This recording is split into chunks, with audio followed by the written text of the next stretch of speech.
Mas malinaw na po ngayon ang laban sa pagitan ni XRP at Bitcoin. Ayan mga ka-crypto, sa panahon ngayon, hindi na po sapat ang pagiging store of value lamang para tawaging top tier crypto asset. Sinasabi po ni Levi Rietveld ng Crypto Crusaders na sobrang obvious na kung saan ay mas malaki ang magiging papel ni XRP kaysa kay Bitcoin. At ang tanong ay bakit? Dahil habang lumalalim po ang blockchain adoption, mas pinapahalagahan na ng market ang bilis, utility at integration sa financial systems. Hindi po sapat ang hype. Hindi po sapat ang narrative. Ang kailangan ng global finance ay real-world performance. At dito po nagsisimulang kumalam ang pangalan ni XRP. Ito raw ang token na kayang magdala ng tunay na pagbabago sa financial rails.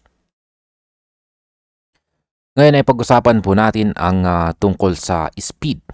Ito po ang pinakamalakas na sandata ni XRP. Yan, dumiretso po agad itong si Levi sa pinakamalakas na alas ni XRP. At yan ay walang iba kundi ang kanyang speed o bilis. Sa loob po ng 4 na segundo or 4 seconds, settled na po ang transaction. Walang waiting time, walang heavy computation, walang congestion na parang traffic sa EDSA. Samantalang si Bitcoin gumagamit pa rin ng proof of work na natural na mabagal dahil sa disenyo nito. Oo, nagbibigay po ito ng security at saka scarcity. Pero pagdating po sa real-world payments, wala itong laban. Sa panahon na gusto ng mga bansa at bangko ang real-time settlement, si XRP ang pumapasok bilang pangunahing opsyon. Kaya sabi po ni Levi, obvious kung sino ang may practical edge. Pag-usapan naman po natin ang kanyang cost efficiency. Yan, ito po ang tahimik na advantage ni XRP. Kaya yan mga ka-crypto, hindi lamang po speed, pero pati cost efficiency ang nagbibigay ng malaking puwersa kay XRP. Sobrang baba po ng mga fees kahit libo-libong transactions pa ang dumaan kada segundo. Ginawa po ito para sa scale. Ginawa ito para sa efficiency.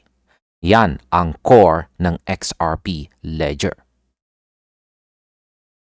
Samantalang kay Bitcoin, biglang tumataas ang kanyang transaction fees kapag may congestion. At kapag mahal po ang fee, hindi ito ideal para sa maliliit o madalas na payments. Kaya para po sa mga institutions na kailangan ng predictable at saka stable settlement cost, sa XRP ang mas logical na piliin. Ito po ang isang dahilan kung bakit sinasabi ni Levi na practical system sa XRP. Hindi lamang po speculative asset. Pag-usapan naman po natin ang integration with real financial systems. Yan po ang isa pa sa pinaka-underrated na lakas ni XRP. At ito ang integration nito sa actual banking at saka payment infrastructure. Ang network po ni Ripple ay ginagamit sa mga regional corridors na nagpapabilis ng cross-border flows. Hindi po ito theory, hindi ito hype. Ito ay real usage na may impact sa finance. Si Levi ay diretsahan po niyang sinabi na XRP is more integrated into the financial systems. At kapag ang isang token ay ginagamit ng financial institutions bilang liquidity bridge, malaki po ang tsansang mag-scale ito ng mas mabilis kaysa sa traditional store of value assets. Ang utility ay hindi po hype at ito ang siyang nagdadala ng long-term adoption. Pag-usapan naman po natin ang utility versus digital gold kung saan ay meron pong magkaibang direksyon. Kapag ikinukumpara si Bitcoin kay XRP, dapat malinaw. Magkaiba po sila ng purpose o layunin. Si Bitcoin ay isang digital gold. Siya ay meron siyang scarcity, security at saka narrative. Pero pagdating po kay XRP ay isa po siyang utility token. Na-design po siya para gumalaw ang value sa pinakamabilis at pinakamura na paraan. Kaya ang tanong, ano ba ang mas kailangan ng global finance? Store of value o real-time settlement infrastructure? Kaya si Levy ay hindi po nagdalawang isip. Sabi niya, XRP is simply just a better product in every single category. Yan, hindi po niya sinasabing walang silbi si Bitcoin. Pero kung efficiency po ang labanan, syempre nananalo sa XRP. Ngayon ay pag-usapan naman po natin ang regulatory clarity at ang daan nito para sa hinaharap. Yan, ang isa pang critical na punto sa argumento ni Levy ay tungkol po sa regulatory clarity. Habang tumitibay ang framework para sa utility tokens, mas nagiging kaakit-akit po si XRP sa mga institutions. At kapag institution po ang pumasok, hindi po ito maliitang galaw. Ang liquidity, volume, adoption, lahat ng ito ay nag-aakyat ng asset positioning. Kahit si Bitcoin ang may pinakakilalang brand, market cap at saka recognition ngayon, hindi po ibig sabihin na ito ay tapos na ang laban. Kasi ang regulatory environment mas pabor na ngayon sa mga tokens na may utility at saka integration. At dito po pumapasok ang malaking edge ni XRP. Ngayon ay pwede bang malampasan ni XRP itong si Bitcoin? Depende po ito sa definition mo ng bigger.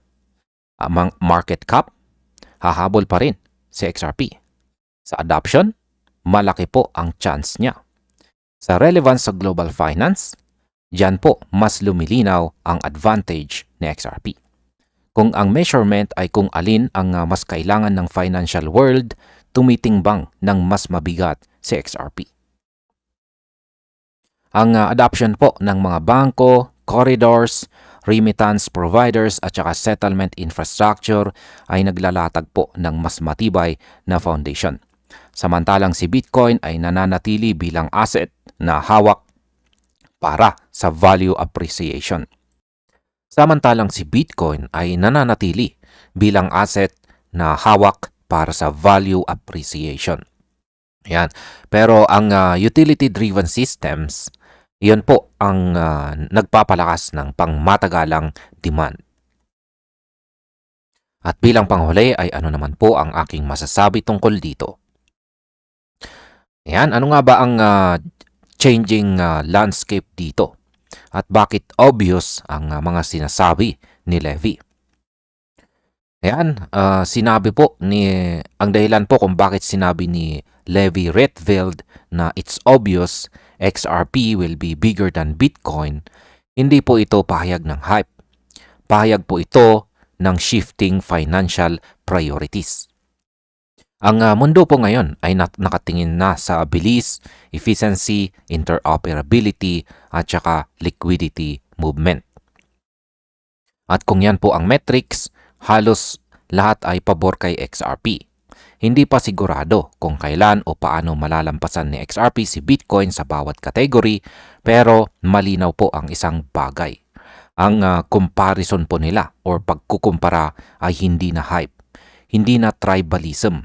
Ito ay refleksyon ng nagbabagong mundo ng finance, kung saan ang utility ay may real integration ang siyang tunay na hari.